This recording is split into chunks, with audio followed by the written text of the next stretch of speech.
Ramirez is reporting that a narco tunnel has been found first by American authorities on the U.S. side, and then later on alerted the Mexican authorities to find the exit in Tijuana. Now, folks, this is what we have been talking about for how many years? These narco tunnels and the drug cartels in alliance with the Islamists, the terrorists. This is what we're talking about. This is further proving my point in my article today. The American people need to be put on a war footing and prepared. What else has come through that tunnel, if anything, other than drugs? Nuclear suitcases? Biological weapons?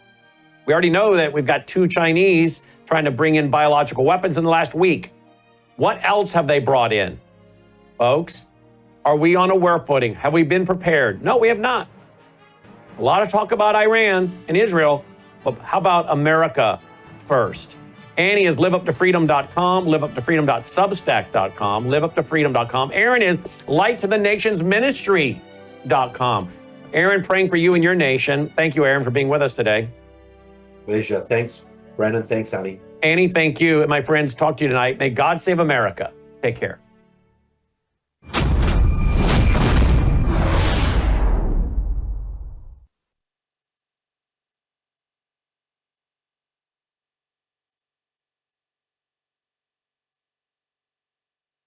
You are watching Worldview 2, built on the 35 years of Worldview books, documentaries, research, high-profile interviews, and the radio and television broadcasts of Brannon House. Colonel Rob Maness has a lifelong record of providing dedicated service to this nation. Having worked his way up from the enlisted ranks to full colonel, he served our country for more than 32 years. He has served as a bomber squadron commander, bomb disposal technician, Joint Chiefs of Staff Operations Officer, assisted the National Security Team with the campaign plan for the global war on terrorism. He authored the first theater nuclear war plan and served as the Vice Commander of America's largest airborne intelligence wing. Colonel Rob Maness is a true American hero.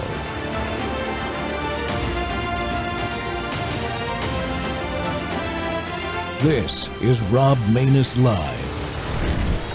Brennan Strzok. Yeah, well, I look at this. With walkaway, by the way. That's right, that's right.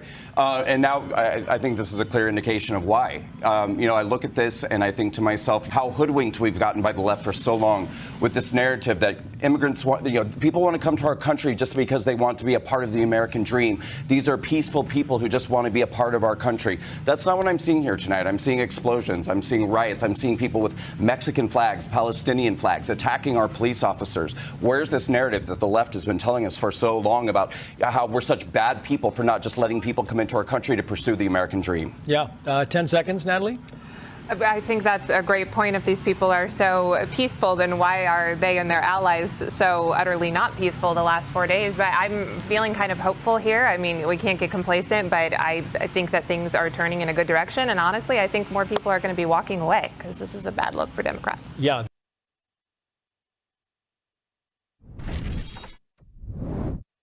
Welcome back to Whistleblower Wednesday, folks. The Rob Maness Show. We're live on Worldview Tube and X Spaces simulcast. Well, what is the real story about the anti-America riots? That's what I call them. They're not just anti-ICE or anti-Trump. These people are opposed to you and me, the people that still believe in the freedom to live our lives in peace and prosperity. They oppose our very existence here and are demanding places like California be turned over to, now wait for it, Mexico. That's why you see the millions of invaders waving Mexican flags in the Los Angeles riots and around the country. They don't want to be Americans, but they want to come here and take our jobs and wealth only to send it back to their third world country. Yes, I said it. That's what I think of Mexico, and that's why I fully support our maximum deportation operations. These criminals even closed down a veterans clinic in downtown LA with their criminal behavior. Thankfully, citizen reporters are getting the truth out about the groups behind the riots and violence against federal law enforcement in places like Los Angeles, because the legacy media often doesn't. One of those courageous citizens is Brandon Strock, the leader of the famous hashtag walkaway movement and campaign. And he joins me today to discuss the truth about what is happening on the ground in these anti-ICE riots. Brandon, welcome back to the Rob Maness Show, sir. It's good to see you. Great to see you too. Hey, man. You know, one of the last things I do in the evenings when I'm on my normal, what I call battle rhythm, is I sit in the bed before I go to sleep and I watch that show from California, Trace. And imagine my surprise when I go, wow, the legacy cable media has actually got Brandon Strock on the TV. And I'm proud of you, man. I am so proud that you are still here, still in the fight after everything that's happened. We had you on the show to talk about your January 6th experience already. But let's talk and go in depth on these rioters down there, because you've been on the ground, right? You've been out there filming, talking to people and everything. Yeah, well, I've been on the ground in Los Angeles, attending, what was sort of the riots into the protests. And then let's also not forget that they oftentimes show up at my events. So it's a combination of me going to them and them coming to me. One way or another, I spend a lot of time, tangoing with the left one way or another. But I did come to California about a week ago. And when I came on other business, but when I got here, the riots had begun. And so initially I got into town. The Fox appearance that you were just showing, that was when everything had just begun, basically that day or the day before. And then the next day was Tuesday, when I went downtown and saw with my own eyes. Now, Tuesday was the day that the National Guard arrived. So when the National Guard arrived, everything kind of went from a riot to a disorderly protest. I mean, it certainly did its job effectively, I think, of setting a tone for a lot of these, what had been rioters in the previous days, that suddenly they found themselves very calm. But another interesting thing happened on that Tuesday. Mayor Bass actually instituted a curfew, an 8 p.m. curfew, and apparently must have given the Los Angeles PD permission to actually do their jobs and enforce the curfew. And I was there all day long in downtown Los Angeles. And at exactly 8:07, 7 minutes after the curfew started, the police entered the protest zone really encircled the entire protest zone. And they came in on horses, they came in on foot, they came in on by cars. And these protesters went running. I literally have footage of them, some of them saying, I don't want to get arrested. I don't want to get arrested, and running out of there. So the point is that it's really amazing what happens when law enforcement is allowed to do their jobs, which really didn't happen in 2020. Most of them were given stand down orders, and we watched the country burn throughout 2020. But now there seems to be a different kind of atmosphere in the air, where even not everywhere, but some of the Democrats are, basically saying, maybe we should actually allow law enforcement to do their job. Maybe it's not a good look for us to be allowing our voting base to be burning the country to the ground. Yeah, you would think. We're both political. We're in the political arena, so let's chat about that, about Bass's switch, so to speak, and flip-flop there. What do you think got her attention enough to make her do that? Because she's pretty much a Marxist, I think, and is all for using mob violence to get her way. Well, I have to imagine that part of what got her to change her tune was Donald Trump getting reelected. Seriously though, because all of the things that they did between 2021 and 2024 were kind of this mass pile-on technique, throwing everything but the kitchen sink out there to try to make sure that nobody would want to vote for this guy. Whether it was criminal indictments, the civil lawsuits, the accusations of sexual assault, the insinuation that he sparked an insurrection, everything that you can imagine, right? And people still came out and made the choice to vote for Donald Trump. And I think that they had to look at this and say, our narrative about January 6th didn't achieve the goal that it was intended to achieve. These criminal indictments, the criminal convictions, none of this stuff did its job. So something in our approach is not working. And I think that this is an extension of that. I think they realize that they've created a monster. They have created the Marxist base that they have, but they've created also, the radicalization. They've created the violence. I'm saying that they've created the atmosphere that has permitted these things. Now they have to figure out what the hell to do about it, because it's not doing them any favors anymore. But they also can't come right out and condemn it, because they allowed it, they permitted it to grow to this point. So I believe that it's possible that we're kind of like witnessing an experimentation phase where they're kind of asking themselves, what can we get away with in terms of pushing back against this atmosphere that we've created ourselves without completely alienating the people who are still on our side. And I think they're trying to see how far they can get away with it.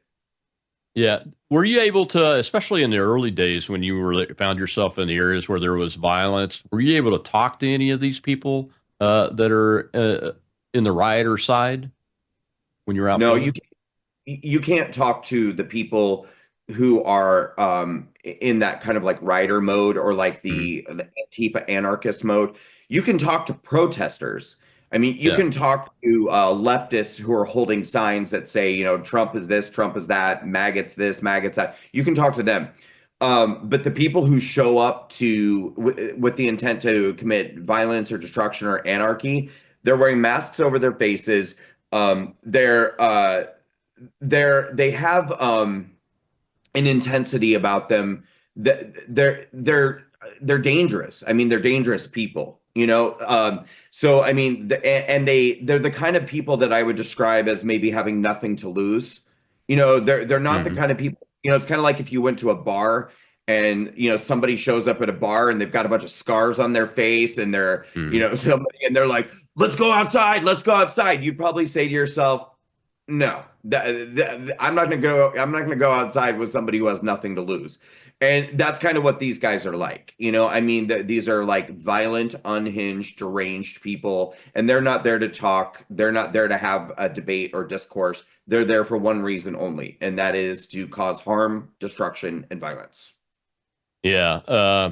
Was your sense in the early phases that it was highly organized? I mean, I noticed that they were all of them were carrying Mexican flags the first couple of days. Well, it's become more organized as time has gone on. And Okay. I think, there've always been more, there's always been organized groups. And I think more people joined those organized groups. So I think, I've always said Antifa doesn't make people violent. Violent people join Antifa, because it's almost like this permissive culture for, if you're somebody who has a desire to hurt someone, or you have a desire to cause, harm, you just like, that's something you feel compelled to do. Joining Antifa is kind of this outlet where you get patted on the back, and people will say, good for you for fighting fascism, when in fact, you're really just acting on this basic instinct that you have to cause harm.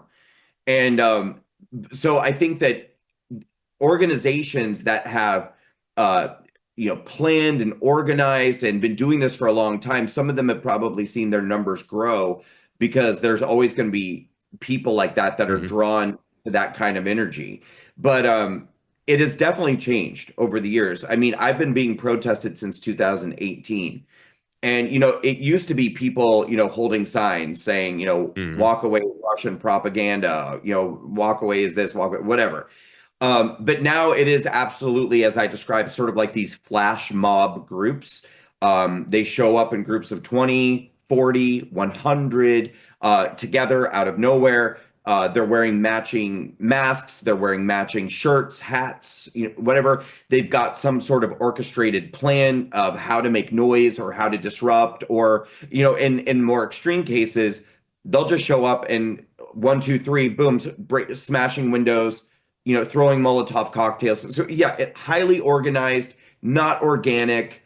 It's not like a group of people, they're doing a protest and everyone shows up on their own and gathers together. I mean, I imagine these people are on Zoom calls leading up to it. They're making a plan. They're staking out the spot. Everyone has an assignment of what to do. So yeah, there's nothing organic or natural about it. This is a highly organized operation. Yeah, and the No Kings protest, I had Enrique Terrio on last week, and he talked about how they had infiltrated their website and they were doing Zoom calls and all kinds of things to prep for this. So there's got to be a lot of funding involved too.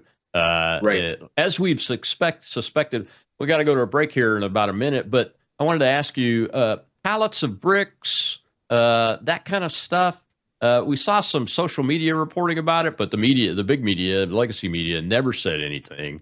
Is that true, or did you see any of that? I guess I should ask the question that way. I didn't see that, but again, remember, I was down there at the time after the National Guard showed up. Okay. So, and also, a lot of these protesters were marching. So I stayed pretty stationed near the federal building downtown and near Mhm. City Hall. But different groups were kind of marching all around downtown Los Angeles. I know those things did exist. I mean, I know that there were pallets of bricks, and I know, and even throughout downtown Los Angeles, businesses were boarding up windows, and some of the businesses had already had windows broken, and things like that had already happened. But I will Yeah. say that once the National Guard showed up, things became much more calm. And there was a lot less of the rioting and violent destruction that we saw in the first couple of days. Yeah. Yeah. Matter of fact, the opening clip for the next segment after the break here is, I think it's one of your pieces of video in front of a federal building with the National Guard and other forces there. Yeah. I wanted to ask you specifically about what you heard and saw. We'll be right back with Brandon Strock. It's Whistleblower Wednesday. What's the truth behind the anti-American riots and protests going on across the country, but especially in LA where he's been?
Welcome back to the Rob Maness Show. It's Whistleblower Wednesday, and my guest today is the founder of the hashtag Walkaway campaign, Brandon Strock, who's been out in L.A. Just happened to be there when all this stuff kicked off with the anti-ICE, anti-American riots and everything. And Brandon, I think that was a clip of yours. At least that's why I picked it, because it was in front of that federal building with the guardsmen. But what got my attention on it, and what I wanted to ask you about, is they're yelling shame at the National Guard. How does that make you feel? Well, yeah, and they were yelling a lot more than that too. I posted many clips over the last week, and there were some, pretty foul language being used in a lot of the clips, both calling them names and, making really kind of vile comments, sexual comments towards them, and also comments about their race. What that was kind of interesting too. This was like a, anti-ICE, Trump's immigration policies test, right? But a lot of these National Guards people were not Caucasian. In fact, the vast majority of them looked to be Hispanic, possibly Mexican themselves, black, which really enraged the protesters. So they were very upset that a lot of these National Guards people were non-Caucasian people and really going after them and being like, "How could you do this? How could you do this? You're supposed to be one of us. You're supposed to be, and this is very much their mentality. It's that, it's like an us versus them, black versus white. It's, they don't see this as like America, like united Americans. It's an extension of kind of the left's race war and the left culture war, I think, in which they very much do not see themselves integrated with America as a whole. They view it as like white America, conservative America, and then the rest of them. And so there was a lot of disrespect being shown to the National Guard, and a lot of that disrespect had to do with the color of their skin. Yeah. That's really surprising because in the National Guard, the units that they're using, I believe, are from their local units. So the majority of the people that join the National Guard in that part of the country are Hispanic and Black Americans. And for them to attack them, even verbally, is just really strange because, they're family members and, and friends and those kind of things, unless the people that are out there doing that really aren't from that area. Do you get any sense of that? I know it's not organic for sure, but I would think they'd want to hire people from within the same area. But honestly, I don't know. I couldn't tell you for sure where the National Guards people were from, and they didn't speak. I never heard any of them say a word. They stood there, standing their ground, standing guard, and at different times, the troops increased and decreased. Early in the day, in the afternoon hours, the protests were very small. There might have been a dozen, at times maybe 24 protesters. And usually during that time, the National Guard presence was about a dozen troops, maybe 18 to 20. But then in the evening, usually somewhere around 7 p.m., that's where these people would start showing up in groups of 100, or sometimes several hundred would show up at the same time. And then the National Guard presence would increase to maybe like 36 standing shoulder to shoulder protecting the federal building. And they never left that stoop of the federal building. They just stood there in a line protecting the building. Never stepped on the stairs, never went onto the sidewalk, because that was sort of a narrative that was being pushed by the left too, almost that the National Guard was like joining forces with ICE to, conduct raids or make arrests. No such thing ever happened. They were really just there to protect the buildings and never came down off of that stoop, in front of the building. So that was not true. But they never, they always kept their composure. They never spoke. So I never had an opportunity to speak with any of the National Guards people. Did the protesters get up close and personal, like close enough to spit in their faces or anything like that? I was actually pretty surprised how close they were allowed to get at times, and without the National Guard even reacting, because there were certainly times that the protesters began to climb the steps. Now, remember, these guardsmen were just in a line right at the top of the steps. So to me, intuitively, that seemed too close for comfort that they were allowed to even go on the steps. But they were, and nothing happened. And some of them did begin to climb the steps and point at them and shout at them. In fact, I think that there were even a time or two where maybe some bottles, were being thrown, and they did have riot shields. So, they would have been able to protect themselves if anybody was throwing anything. But I do believe that there was once or twice where people got, nervy enough to try actually throwing something. But it never escalated. In my presence, it never escalated beyond that. But it was surprising to me how close they were allowed to get. Yeah, and the verbal abuse. I mean, that's just that's very surprising. But we've seen it before, and so it shouldn't really surprise us. So we got a question over in the audience. Shell's our host over there. Go ahead, Shell. Brandon, I watched some of the videos. They look pretty intense. And there were some demonstrators out there that got quite close to you and the walkaway movement, people that had joined you. Was there any time that you felt unsafe or unsecure? Oh, so yeah, the video that Shell's talking about is actually of a walkaway rally that we did in Los Angeles. So it wasn't when I went to City Hall, but it was in West Hollywood, California. So we just did a walkaway march and rally, and we were counter protested by, I mean, honestly, I would guess at the minimum 100 of these protesters, and they were. Frankly, they were much more aggressive and much more agitated than any of the protesters that I saw downtown near City Hall. And yes, to answer your question, I was concerned. To be clear, I have a very thick skin when it comes to how people interact with me or treat me.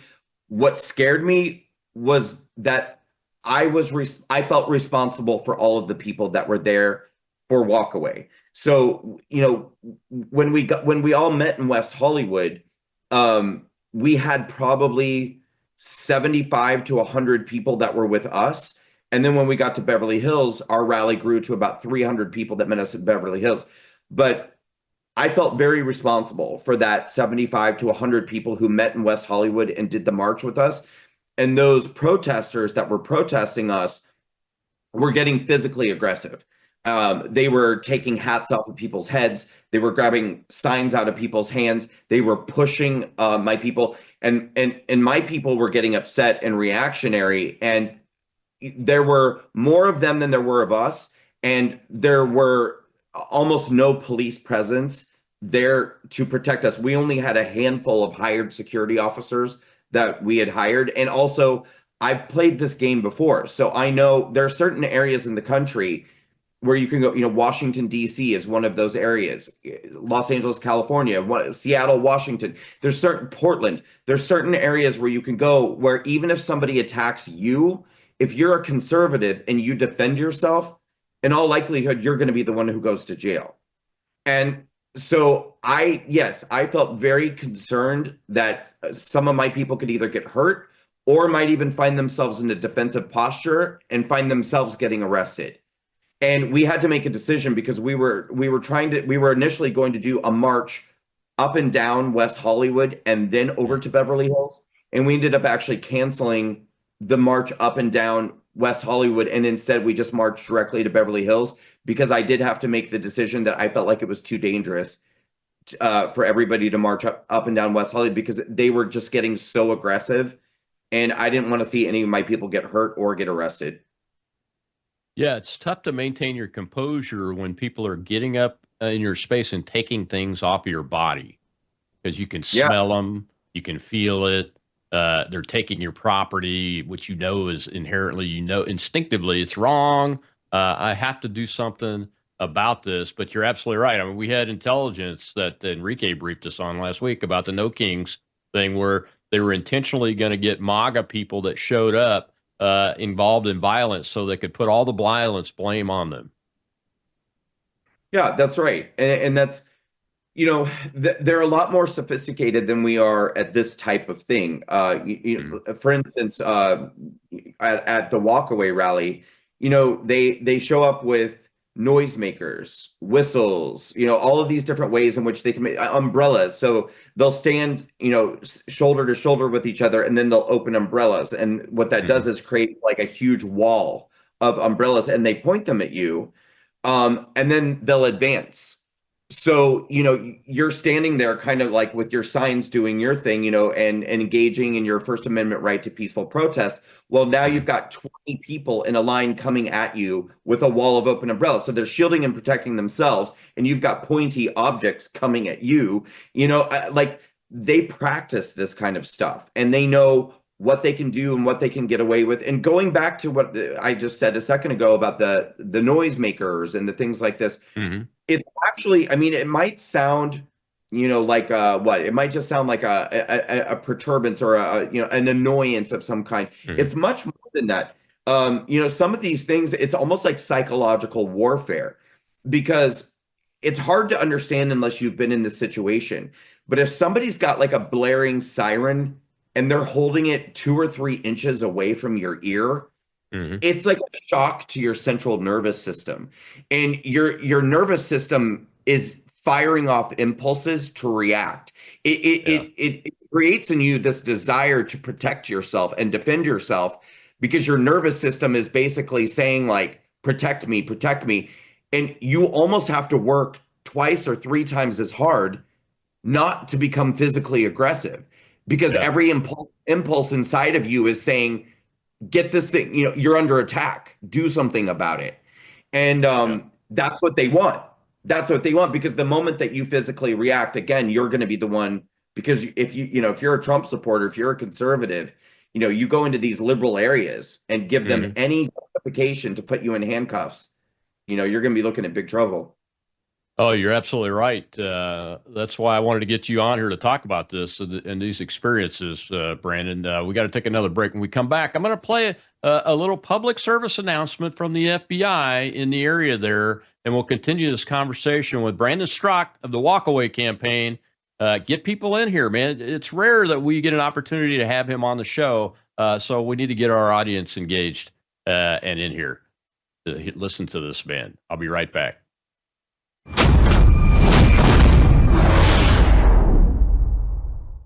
Hello, I'm Brandon House. Would you like to gain access to over 20 years of my radio shows, TV shows, my books? I've written 15 books, and most of those books are ebooks now. And we have conference DVDs, conferences where we filmed our conferences at the Ozarks, literally starting 20 years ago. It's all available in our archived vault. All you have to do is go to worldviewtube.com/vault, worldviewtube.com/vault, and for a reasonable monthly fee, you gain access to over 20 years of Christian worldview programming, news, information, books, documentaries, and a powerful search engine.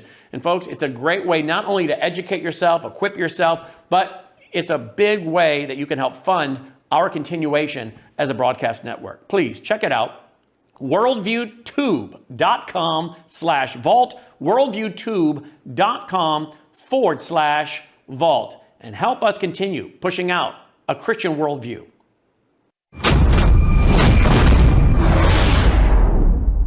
Hello, I'm Bill Asaley, United States Attorney for the Central District of California. And I'm Akil Davis, the Assistant Director in charge of the FBI's Los Angeles Field Office. And I'm Tyler Hatcher, the Special Agent in charge of IRS Criminal Investigation here in Los Angeles. The right to assemble and protest peacefully is protected by law. Unfortunately, we've seen individuals whose intentions are to cause damage and to assault law enforcement. For example, last week we arrested an individual who was charged with conspiracy to commit and aiding and abetting civil disorders. These violent agitators put peaceful demonstrators at risk. The FBI and our federal partners will continue to investigate individuals and organizations who are knowingly funding or committing acts of violence against law enforcement, as well as the destruction of property. We are currently tracing money to determine who is providing funding for these riots. Funding crime doesn't just affect the criminals, it also disrupts entire communities. Each dollar funneled into illegal operations fuels violence, undermines law and order, and perpetuates fear. Make no mistake, we will identify and disrupt financial networks supporting these criminal activities. Think before you act. The legal consequences for financing or aiding and abetting these crimes are harsh. They include imprisonment and fines. If you have any information regarding individuals and/or organizations providing financial support to commit acts of violence or destruction of property, please dial 1-800-CALL-FBI or visit tips.fbi.gov. You can also upload your images and videos to fbi.gov/LA officer assault. The United States government will continue to safeguard constitutionally protected rights, but we will not tolerate assaults on law enforcement, destruction of property, or any violent acts that puts the community in harm's way.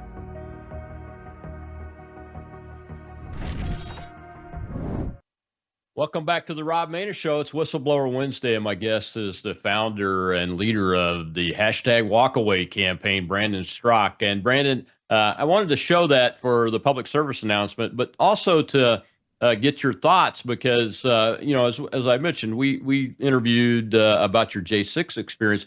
This is a really good indicator, if I'm picking it up correctly, that the weaponized agencies, especially those three, may be making a turnaround? Well, yeah, I should hope so. And it's probably worth mentioning too that the gentleman standing in the middle in that clip that you just showed is Bill Asaley, who recently has become the California U.S. attorney in one of the districts. I believe there's 5 districts. I'm not sure exactly which district. Bill Asaley was one of my attorneys for January 6th. One of my criminal defense attorneys. So talk about somebody who saw up close and personal, what the justice system actually turned into for 4 years under the Biden DOJ, and has that experience under his belt. Bill is a young guy, but he was a federal prosecutor and then became a defense attorney. So he's been on both sides of it. And many times throughout my January 6th case, Bill would say to me, I've just never seen anything like this before. The government has just never engaged in this kind of way before. This is a completely new ball game. What they're doing and the way they're coming after people and the way that they're treating it. So I'm glad to see that Bill is in this role, and I'm glad to see that. I think that there's going to be a concerted effort to make sure from our leadership that what we just lived through for 4 years, that type of, as we say, weaponized DOJ, that there's a new sheriff in town, and that things are going to be handled differently now going forward. Yeah, differently as in equality before the law. I mean, this stuff is illegal. Conspiracy to commit violence, all of those stuff are crimes. And I noticed that they did roll up the individual that was passing out the bionic face masks in bulk last week. And that's also good news because that's part of the logistics of the organization right there. And if they can get him to flip and find out who his connections are, then we can dive in from the organizational perspective and the funding perspective. Well, yeah, and that's absolutely right. I mean, it's a matter, I think, that we need to cut off the head of a lot of looking at so many of the problems that we have, whether it's the rioters or the media or whatever. It's if we cut the head off of these things, all the followers and all of the things that are the people who are actually executing on the vision of all of this chaos, it's all going to fall apart. Because as we've been talking about, this isn't legitimately thousands of people who have these very real and legitimate ideas about going out and creating all this anarchy and stuff. This is all part of a larger and more orchestrated plan. And so, but we've never really, I think, in the history of our leadership leading up to this point, properly investigated who is funding this, who is planning it, how is it coming together. And so I think it's a really positive first step that we have leadership now who wants to actually investigate these things and expose it and destroy it. Yeah, destroy it and deter other operations around the country from becoming violent, like what we saw in the Summer of Love and the BLM, because these tactics and organization and procedures that you're seeing in LA initially, I'm sure they're happening in Chicago and New York City and those kind of areas now too, with their riots. Those are the same things that we picked up on. The citizens picked up on this kind of thing, like the pallets of bricks, the face masks, the organization, the funding, all in the BLM summer.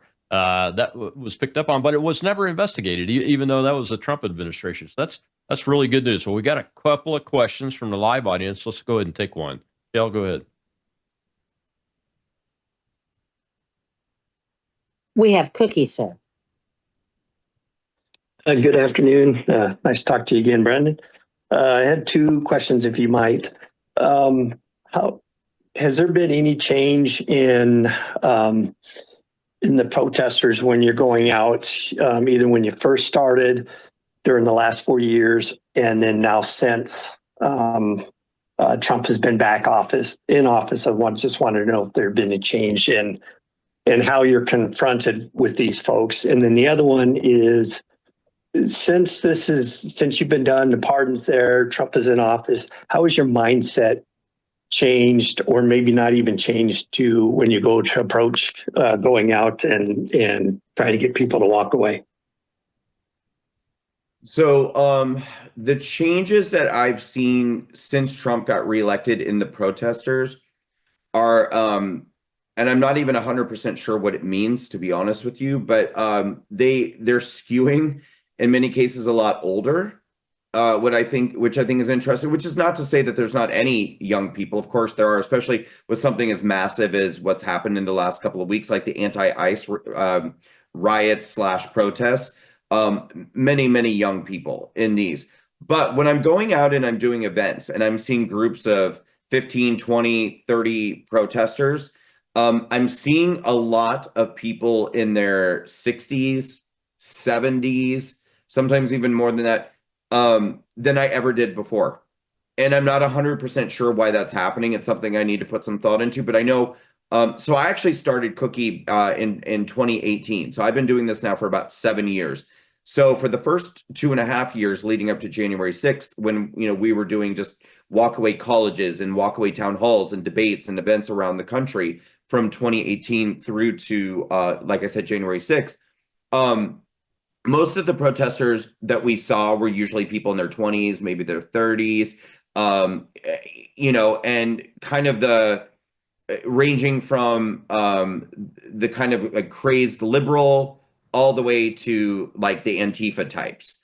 But for some bizarre reason, in the last 6 whatever months since the 8 months or whatever since the election, I'm seeing those people, but I'm also seeing a lot of like older people coming out to protest. It's very strange. So, I mean, that's one of the changes that I'm seeing. Other than that, I feel like all they really do is change costumes. I mean, they've swapped out the BLM shirts and the BLM hats for Palestinian masks and Palestinian flags and Palestinian, so whatever the cause is of the moment, and now it's, F ICE and F Trump and whatever. It's the costumes keep changing, but I feel like the people don't really change that much, other than that for whatever reason I call them Grand Tifa, like grandparent Antifa. A lot of these people, these older people, are coming out. I don't know why. And your second question was, how has my mindset changed since Trump got elected?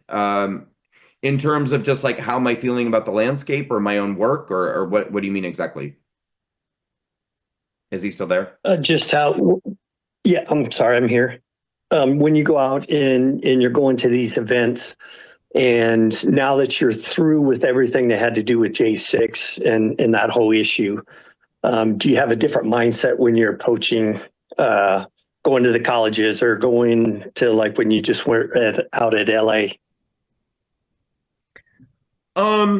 I mean, I guess I would say that I have more of a sense of safety and security, because to be honest with you, it was, there was always sort of like this ominous presence hovering over me over the last 4 years. And if Kamala Harris had been elected, I think that would have gotten worse. And I think that the fear that we could be arrested or charged or falsely accused, I mean, that's a very sort of oppressive feeling to deal with. When you know that you can engage in peaceful protest, you can be not breaking the law, and you can be exercising your constitutional rights, but somebody can just falsely accuse you or falsely charge you, and you've got a government that hates you so much that they're going to not only allow it to happen, but participate in the persecution. It's a very oppressive feeling.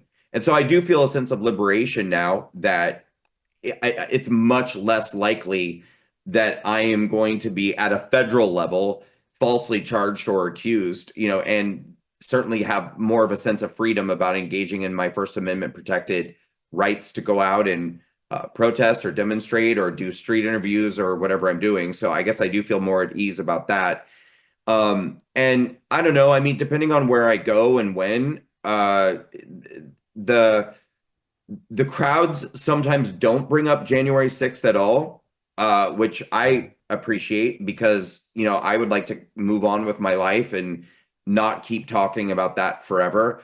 But sometimes it's kind of like the only card that they have to play. So there are times I go on college campuses or whatever, and all the kids want to do is say, oh, you're a domestic terrorist and you're a January 6th, this and that. And, and then we get kind of stuck in that moment for a while and I have to talk about it and then we move forward from it. But, for the time being, it's going to just be that way, I guess, for a while. Yeah, well, I for one, Brandon, I'm glad you're back on the walkaway campaign and have re-energized that. I'm excited about that. We're going to talk about that. I've devoted the last segment to talking about exactly that, why you were out in California. I saw a conversation you had at a meeting with Steve Hilton, who's running for governor. I think he's a unique guy that could actually pull it off. I want to get your thoughts on that and your thoughts on how fertile is the ground in California post riots. Do you think it'll have any positive impact on that to get people to walk away? We'll be right back with Brandon Strzok.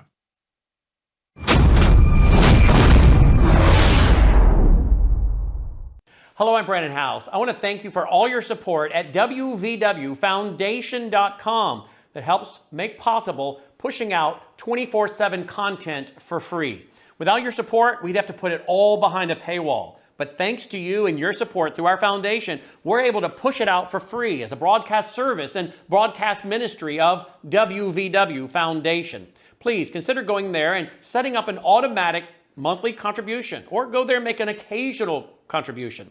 If you prefer to support us through the mail, you'll find our mailing address there at wvwfoundation.com. You can also call and make your contribution over the phone by calling 901-825-0652. That's 901-825-0652. Again, all these details are available at wvwfoundation.com. Thank you for your support as we try to help people around the world understand the times through the lens of a Christian worldview. See, this is what happens when you get into these discussions all the time, Lawrence. We talk about it's the riders and the peaceful riders, which we know they're not peaceful. We see what they're doing. They're throwing stuff at ICE. So they're taking it out on the police. But yet what we don't always talk about, and what Gavin Newsom and undoubtedly the mayor doesn't want to talk about, is the impact to the people who are just trying to live their lives. And look, we veterans in our town, especially LA, we have a large homelessness population of veterans, unfortunately, there, which we're working on fixing, that the president's taking initiative on. But we've got a lot who just need that basic care. And this ambulatory clinic, also our benefits office is closed as well. So people are having trouble getting, if they needed to come in for the benefits, they can't do that either. Our workers are displaced. Nobody talks about that. So I would love to see in all of his discussions, the governor out there and the mayor, why don't they actually talk about the real issue is, and that's that we can't get the services to the people that need it. Welcome back to the Rob Maness Show. It's Whistleblower Wednesday. And that was VA Secretary, Veterans Affairs Secretary Doug Collins in the Trump administration talking about the Veterans Ambulatory Clinic and the benefits office where you go to apply for benefits being closed in downtown Los Angeles because of these despicable people being violent. They've had to close them down. And I don't know if you caught it there, but one of the largest homeless populations of veterans is right there in downtown Los Angeles. That's who's getting treated for the most part at that ambulatory clinic. It's disgusting. And my guest today is Walkaway campaign founder and leader, once again, Brandon Strzok. And Brandon, before we went to the break, I asked you, is the ground more fertile, both in California and across the country, to even make Walkaway bigger than it was? Because it was huge before all this kerfuffle in 2021. Yeah, definitely. I mean, I think there have been a number of things, starting with the fires in California that began in January, and then these riots that are happening now, 6 months later. There's a string of incidents that are clearly demonstrating the failures of the policies of Democrat Party leadership in California, and how this party and these policies have really, really failed the people of California. And unfortunately, I think some people really have to suffer before they get it, but there's been a lot of suffering for the people of California.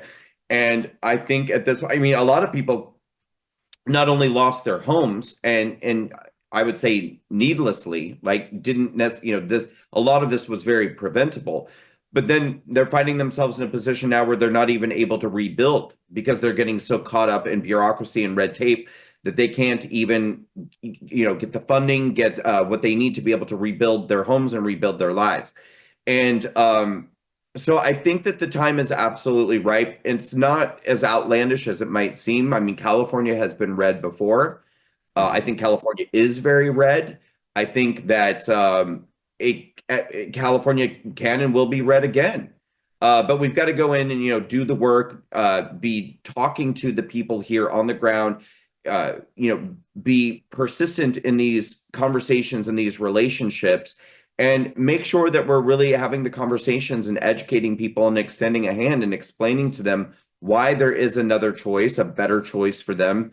A lot of people, I think, just don't realize that they can walk away. They don't need to continue to support the party and the belief system that they have in the past that has led them to the point where they're at now, where they're living in a failed state and a failing state. They can change it. They can change their vote. They can change their mindset, the way that they think, and they can change ultimately the outcome of their lives and the success of their state.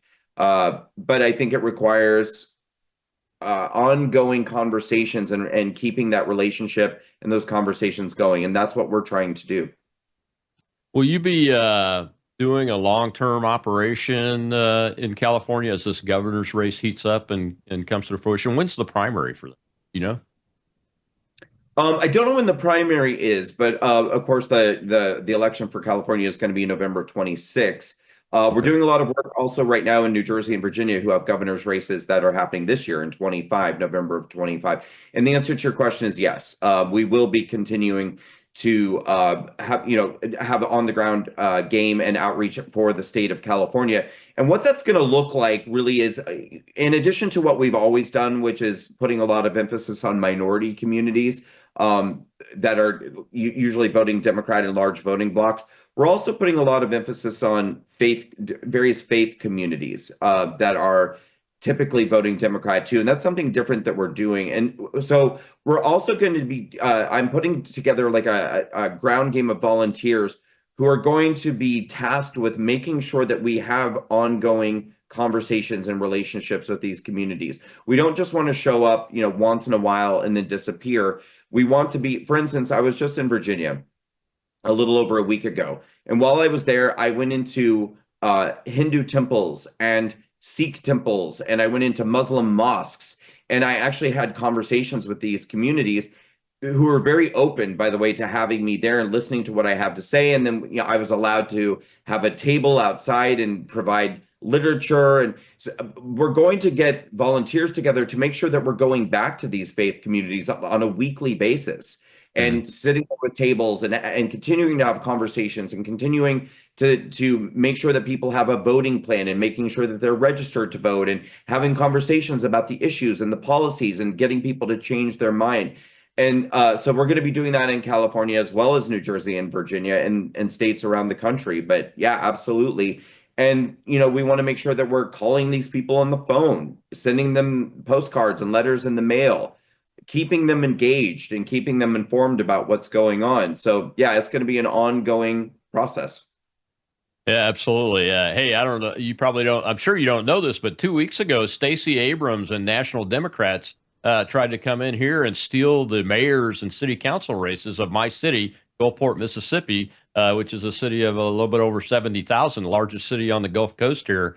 So I'm looking to help get organized, and maybe we could talk about who you've got on the ground here, or if at all, and because organizing to stay, I think, Brandon, is the right place to be. I'm working on a book that's coming out in December, and that's the key piece of what we're trying to educate people on is we are not organizing to out-organize the opposition, and we're not out funding at the grassroots level. to out-organize the opposition, and we need to get better at doing that. That's why I like your program. Well, we got a hand up over in the audience. Let's go ahead and take that last question before we get to the end of the show. Go ahead, Shel.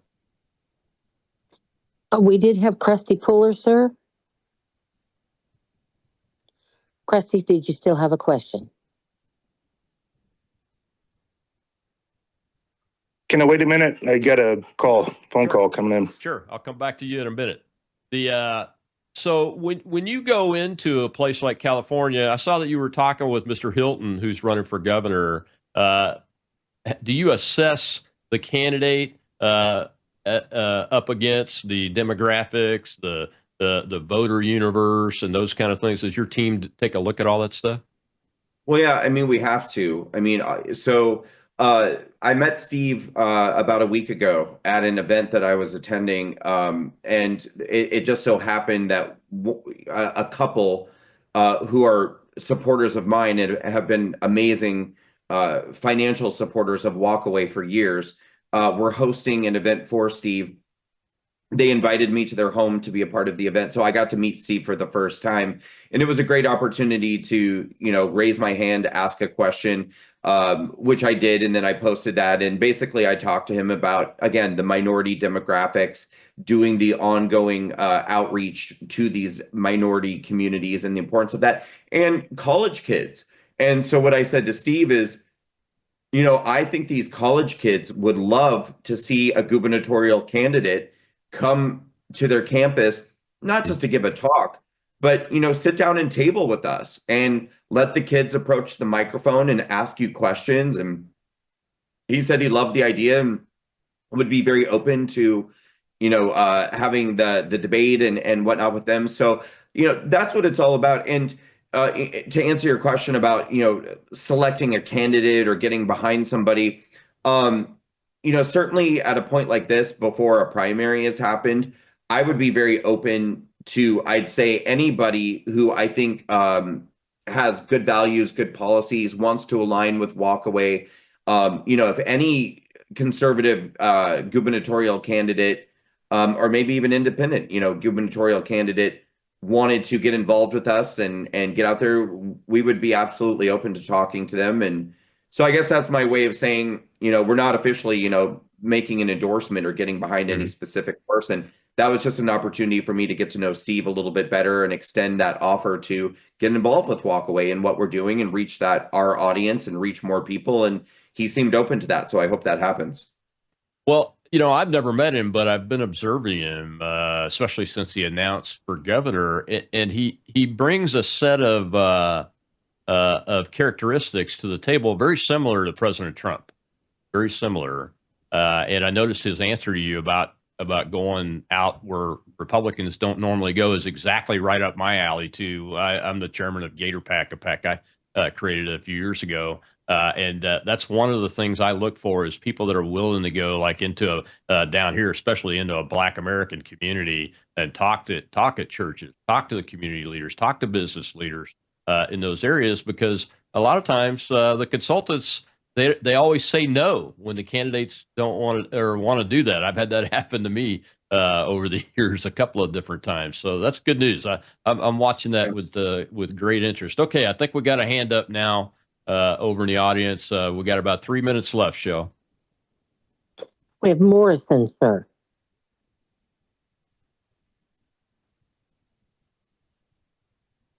Morrison, go ahead, sir. Hello, thank you for the mic. About the rioters, and there seems to be a connection with the crisis actors. I'm sure you all have heard of that. There was a website, Crisis Actors. I can't find it. But isn't that basically who's doing the rioting? And if it's so organized, why can't it just get shut down? I don't understand why. I mean, they're easily trackable. So is there a connection to the crisis actors? Does anyone know?